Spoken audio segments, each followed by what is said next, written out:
Al día siguiente, al ver Juan a Jesús que venía hacia él, exclamó: «Este es el Cordero de Dios que quita el pecado del mundo. Este es aquel de quien yo dije: tras de mí viene un hombre que está por delante de mí, porque existía antes que yo. Yo no lo conocía, pero he salido a bautizar con agua para que sea manifestado a Israel». Y Juan dio testimonio diciendo: «He contemplado al Espíritu que bajaba del cielo como una paloma y se posó sobre él. Yo no lo conocía, pero el que me envió a bautizar con agua me dijo: aquel sobre quien veas bajar el Espíritu y posarse sobre él, ese es el que bautiza con Espíritu Santo. Y yo lo he visto y he dado testimonio de que este es el Hijo de Dios». Palabra del Señor.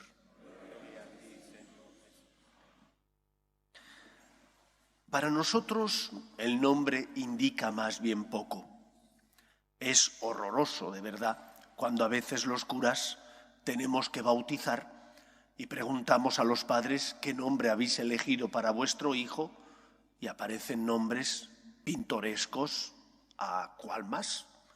Y uno les dice con caridad: pero mira que tiene que ser un nombre cristiano, o tiene que ser un nombre al menos que tenga cierta raíz de la cultura nuestra, porque aparecen nombres compuestos de series venidas de Hollywood o de otros lugares que a uno le dejan de verdad estupefacto. Pero en tiempos de Jesús no era así. El nombre indicaba una misión, una tarea que esa persona tenía que llevar a cabo. Por ejemplo, el nombre de los 3 arcángeles: Gabriel, Miguel y Rafael. Rafael significa medicina de Dios. Gabriel, enviado de Dios. Miguel, ¿quién como Dios? ¿Qué significa el nombre de Jesús? El nombre de Jesús significa Dios salva. Y creo que es importante recordarlo porque hay muchas decepciones entre los cristianos ocasionadas porque buscamos en Dios aquello que Él no nos ha prometido y por lo tanto no nos ha dicho que fuera a darnos. ¿Qué significa que Dios salva? Que Dios envía a su Hijo al mundo para que Él nos libere del pecado. No significa que Dios envía a su Hijo al mundo para que te quite los problemas y cruces de la vida. Es cierto que hay veces donde Dios obra un milagro físico y, por ejemplo, cura a una persona que tiene parálisis. Pero esos milagros son un misterio de Dios, porque no sabemos por qué en ciertos casos sí se producen y en otros no. ¿Cuántas personas van a Lourdes todos los años a rezar? ¿Cuántos enfermos? ¿Y cuántos salen de allí habiendo recibido la sanación física? Pues un porcentaje muy bajo. La mayor parte salen con el corazón lleno de esperanza, experimentando la sanación espiritual, pero no la física. Dejemos eso en el misterio de Dios, porque Dios a uno les concede ese milagro físico y a otros no. Solo Dios lo sabe. Lo que sí sabemos es que Dios envía a su Hijo al mundo para que Él nos libere de las ataduras del mal. Y por lo tanto, recordando las palabras de Jesús en el Evangelio, no caigamos en crisis cuando pides algo a Dios que es bueno, pero que a lo mejor el Señor no te lo concede.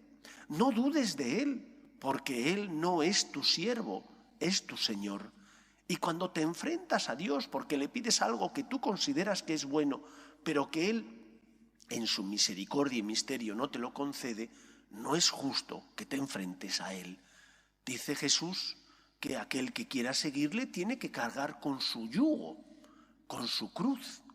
¿Cuáles son tus cruces? ¿Cómo las llevas?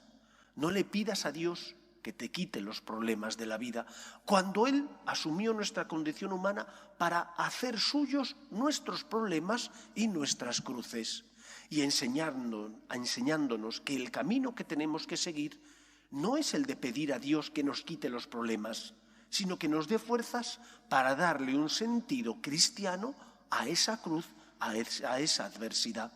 ¿Y cuál es el sentido cristiano?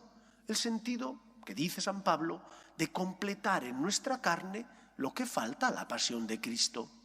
Como miembros que somos de la Iglesia, miembros del cuerpo místico de Cristo, cuando ofrecemos nuestras cruces al Señor, completamos en nuestra carne eso que falta a la pasión de Cristo, porque todavía no ha venido Él en la segunda venida.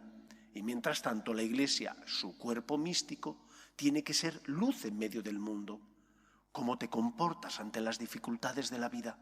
¿Las ofreces o por el contrario te rebelas contra Dios porque tienes que asumir una cruz que no comprendes?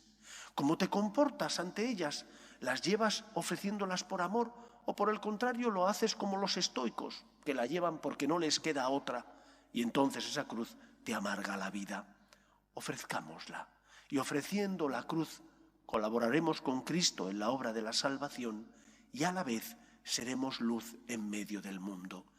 Dios salva y Cristo es la respuesta de Dios Padre ante la aflicción, los problemas de los hombres, las angustias, sobre todo ante la esclavitud del mal, del pecado.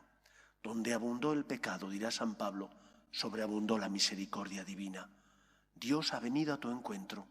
Ahora falta que tú creas en Él, te abandones en Él, le abras tu corazón y te fíes del poder de Dios. Que sea así en nuestra vida. Nos ponemos en pie.